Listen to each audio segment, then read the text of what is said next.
If you're looking for some award-winning poetry that takes on identity head-on, then today's book just might be for you. Today we'll be taking a look at Tripas, Poems by Brandon Som. Welcome to Spencer Reads Everything. I'm your host, Spencer Duncan, and today we're taking a look at the winner of the Pulitzer Prize for Poetry. It's a relatively small collection of poems by Brandon Som, who comes from Mexico, although his family is originally from China, so he grows up with a distinct dual identity, and it is very evident in this collection of poems. This collection doesn't have one specific theme or one specific through line necessarily, but every poem in and of itself definitely explores to some extent the concept of identity. And I don't just mean in regards to being Chinese, Mexican, but also his connection with his family, the importance of family. The biggest thing that you will notice in this collection of poems is going to be how he plays with different languages. It's predominantly written in English, although there is a fair amount of Spanish in it, and there's even the occasional Chinese character, although fortunately he doesn't try to write an entire poem with Chinese characters. That would have been lost on me. And I found that one of the most interesting elements of the poetry because I think, especially when it comes to contemporary poetry, it's worth noting that when you are trying to invoke emotions and imagery, and you are dealing with somebody who simply has an entirely different life experience than you, then there should be elements of it that are unknowable. And to me, that's what exactly those Chinese symbols represented. And I thought that was probably one of the most provocative and one of the most engaging and successful elements of the poetry that I came away thinking, I have no idea what those symbols mean. And that in and of itself meant something to me. It can be a challenge to review a collection of poems, especially when I'm going to tend to say the same thing about each of the collections of poems. However, I did find this one a distinct group of poems that really spoke to me in a certain way, especially when he invoked all sorts of different imagery and played with language. Sometimes it was just a matter of sometimes having some of the poetry in Spanish and some of it in English. Sometimes the way that he captured the language I found compelling. Matter of fact, here is part of one of the poems. I'm going to show it to you so you can see where he has put in some of the Chinese characters. But I also chose this one because I loved the line that he put in here when he talks about his mother, and he says that she immigrated with cargo from Guangzhou to Phoenix.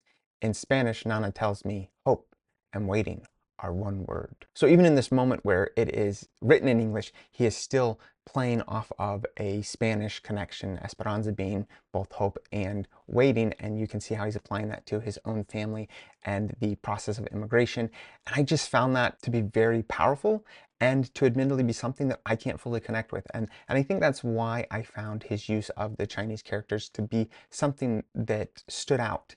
And maybe not the thing I enjoyed the most, but it was definitely something I came away with a certain appreciation for. So this year's nominations and winners in the Pulitzer Prize categories had quite a few Asian Americans. So I don't want to say that every work written by someone that comes from a minority community should immediately be associated with identity. And I know I've said that for at least two of the other works that I've reviewed that deal with Asian Americans and their identity. But I will have to say that that is definitely the most prevalent element of this work. And so I don't want to overuse that theme and that recurring motif when it comes to not just this particular author, but really many of the Pulitzer Prize winners and nominees had that element to them. And I do think it's something worth commenting on, but I also cannot escape it, and I cannot present this collection of poems in any other way. It really is all about identity. However, it is not about an Asian American identity. It is much more of an Asian North American identity, because again, he grows up in Mexico, but clearly he speaks English as well. So there is a lot of different things going on. And so it's really hard to escape the theme of identity and within that. But that doesn't make it any less compelling. On the contrary, I found this to be a very engaging collection of poetry. Who is this for? Well, you have to be interested in contemporary poetry. You're not going to find your Shel Silverstein or Dr. Seuss rhyming scheme. You are not going to find the lightheartedness or the silliness that you might have encountered when you were a kid reading books of poetry. This is definitely going to be a step up from that. But if you are interested in contemporary poetry, then I would recommend this for you because I think it is something that you can engage with. If you're not sure if you're interested in contemporary poetry, I'm not sure that this is the first collection of poems that I would give you, but I would encourage people to have an open mind if they are interested in engaging more with contemporary poetry. So who isn't this for? Well, I don't know too many people that read poetry on the regular, let alone contemporary poetry. So I would say that it's actually not for most people. But again, going back to the whole idea of it being about identity, that's fine. It is fine that not everything is for everyone, and it's fine when it has these unknowable elements. Of course, I would like to know what you guys have to say about this collection of poems. Did you think it deserved to win the Pulitzer Prize for poetry? Would you have chosen something else? And did you engage with the ideas of identity and mixing of cultures, or did you take something completely different away from them? Please let me know in the comments. Don't forget to like, subscribe, turn on those notifications, and until next time, keep those pages turning.